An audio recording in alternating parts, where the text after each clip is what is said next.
Over my 2-week break, I finally got around to watching Pokémon Detective Pikachu, and it's pretty good actually. I might have mentioned once or twice before that I'm not really a huge fan of the Pokémon series. I have a nostalgic soft spot for the first two generations since I grew up playing them on my cousin's Game Boy, but ever since Yu-Gi-Oh! Came into my life, I haven't really caught up with Pokémon since. And I think it's too late for that now, since we're already on the 8th generation, and I don't even know if I'm even supposed to like them or not. National Dex? Trials? What even is all this? Even so, like most people, I was intrigued when this movie was announced. There have been a bunch of other Pokemon movies before, but never in live action, or with major Hollywood studios behind them. Not to mention, movies based on video games don't exactly have the best reputation.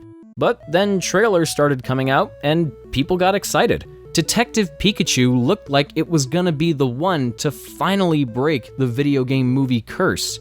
And in a way, it kinda does. In a world where humans and Pokemon are free to live together, a detective named Harry Goodman goes missing after being involved in a car accident. When his son Tim comes to town, he encounters a coffee-drinking, talking Pikachu voiced by Ryan Reynolds, who turns out to have been Harry's Pokemon partner. Since this Pikachu also happens to be a world-class detective, the two of them team up to uncover the mystery of Harry's disappearance, while simultaneously unraveling an even bigger mystery that may or may not have led up to it.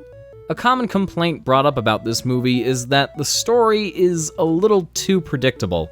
And yeah, I can see that. I knew Bill Nye was gonna be the villain right when Tim and Pikachu first meet him in his office, and once his plan was fully revealed, I knew exactly where things were going to go and how the movie was going to end. But just because a movie's predictable doesn't automatically make it bad. For me, I still feel that there's enough twists and turns to give the mystery plenty of layers and make the overall experience as enjoyable as it was.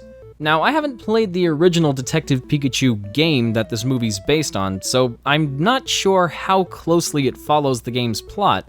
But what makes the film really work is that you don't need to play the game in order to follow it.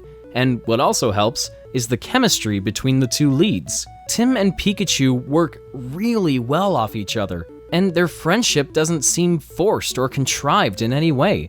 Justice Smith's performance totally makes up for how terrible his character was in Jurassic World Fallen franchise. I mean, Jurassic World Fallen Kingdom. Yeah, that's totally what the subtitle was. And as always, Ryan Reynolds is spectacular. He even does some ad-libbing to give Pikachu more of an edge, and while some of the jokes he makes are a little out of place and don't always land, it's never too distracting and doesn't ruin a scene at all. My favorite aspect of the movie is that it actually takes place in the Pokemon universe. It's not one of those things where the Pokemon find their way into the real world and roam around places like San Francisco or something. No. Rhyme City drenches itself in the Pokemon world and the Pokemon mythos. And almost all the Pokemon themselves are done beautifully in CG. They retain the same designs from the games and the anime, but they're just simply rendered in live action. And there's a lot of Pokemon from each generation, so even if there are some that I don't recognize, there's still a Squirtle or a Cubone or a bunch of Bulbasaurs for me to point out. Some Pokemon don't benefit from the 2D to 3D switch as much as others do. Like, I still think Charizard's face could have been fixed up a little bit more. But for the most part, the filmmakers did an excellent job with how these creatures were designed, and with the movie having been shot on film as opposed to digital, combined with the work that went into the CG, it really makes them look more like they actually exist in this world. On the audio side, the score is absolutely fantastic. With the movie blending different genres of film, Henry Jackman follows suit by blending different styles of music into the soundtrack. There's elements of adventure, film noir, electronica. He even incorporates 8-bit sounds to give the music a sense of nostalgia, tying back to the Game Boy games, and it's very comforting to hear when they're used. More suspenseful pieces could be mistaken for battle themes from the mainline titles, and Jackman's arrangement of the classic red and blue theme by Junichi Matsuda is masterful. God, I've been talking about Pokemon so much, I think it's messing up my brain place. Pokemon Detective Pikachu proves that movies based on video games can be faithful to their source material while still managing to work as a standalone movie. And if a dum-dum like me can enjoy it without being a hardcore fan, that's just a testament to how accessible it is. I don't want to try and oversell it, but the fact that a live-action Pokemon movie was able to turn out like this is, frankly, a miracle. In the wrong hands, this could have been a disaster, but with a good director, a solid script, good cast, and clever choices made on the part of the creative team, this makes for both a love letter to Pokemon diehards and an entertaining, albeit standard kids film. So, would I recommend you go watch Detective Pikachu? Okay. If you're a fan of the franchise, chances are you've already seen it and loved every second of it. But if you're just a casual moviegoer, then you're sure to have a good time with this movie as well. Man, Detective Pikachu turned out so well. I suppose things really are looking up for video game movies after all. Oh. Never mind.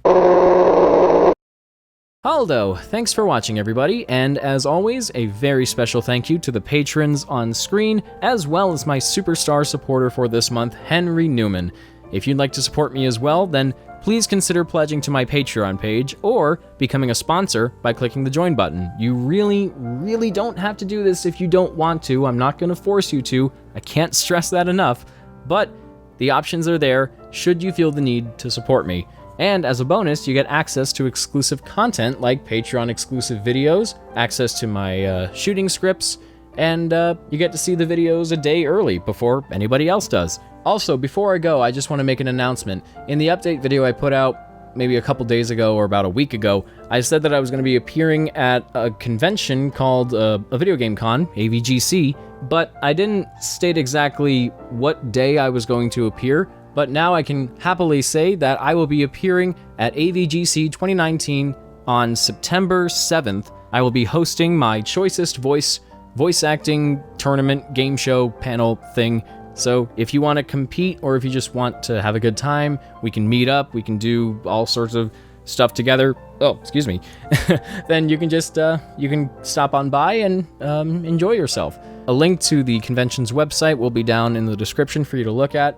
I think there's still time to get tickets. I don't know if they're sold out, but if you haven't gotten your tickets yet and you're able to come, then give it a look. I'd like to meet you. We'll have a good time.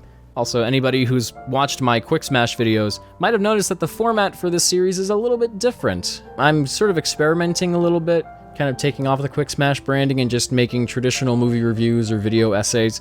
Do you like this format? Does this work for you? If so, then please let me know in the comments so I can use that feedback for the future. I don't know how well this is going to turn out, but hopefully you guys like it. But if you don't, then just tell me and I can revert back to the way that I used to be. Or something. I don't know. Anyway, let's finish this up before I go off on too long of a tangent. Links to my social media and my Discord server are in the description, as always. And if you want to stay updated on my future uploads or whatever I post on my community tab or whatever, then be sure to click the little bell icon next to the subscribe button so you can be part of my notification squad? Is that what they're called?